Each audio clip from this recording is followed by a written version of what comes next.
More than 2 years ago, Governor Andrew Cuomo banned hydrofracking here in New York, putting environmental concerns above economic benefits. But environmental advocates say despite the ban, New Yorkers are still subjected to those potential dangers being trucked into our communities from Pennsylvania.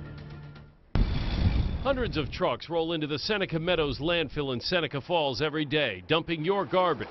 But environmental advocates say for years, trucks like these carried fracking construction debris straight from Pennsylvania fracking sites. The concerns are that this waste can contain the hundreds of chemicals that are used during the process. Some of these chemicals are known or suspected carcinogens. Nobody really knows what goes in there. Bruce Ike can see the landfill from his front yard. The idea of fracking waste being dumped so close to his home concerns him. I mean, we have the Finger Lakes. We got a lot of lakes and a lot of water bodies around here. If they contaminate them in the tourist system and the whole 9 yards is in jeopardy. According to a study published by the Environmental Advocates of New York, more than 600,000 tons of hydrofracking waste has been dumped into 7 different upstate landfills, including Seneca Meadows from 2010 to 2011.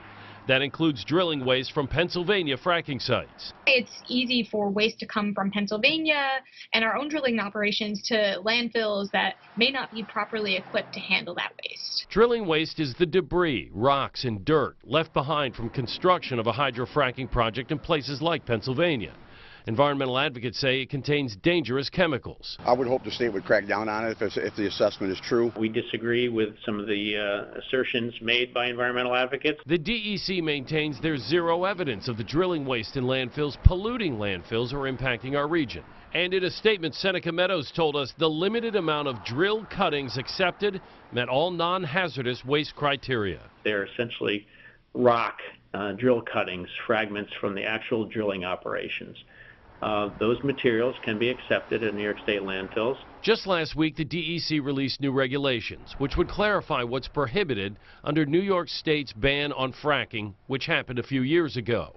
Those proposed changes don't include a ban on the drilling waste. We're confident that these facilities can handle the waste that they're allowed to accept and that there is no pollution or no impacts related to accepting these drilling wastes at these landfills.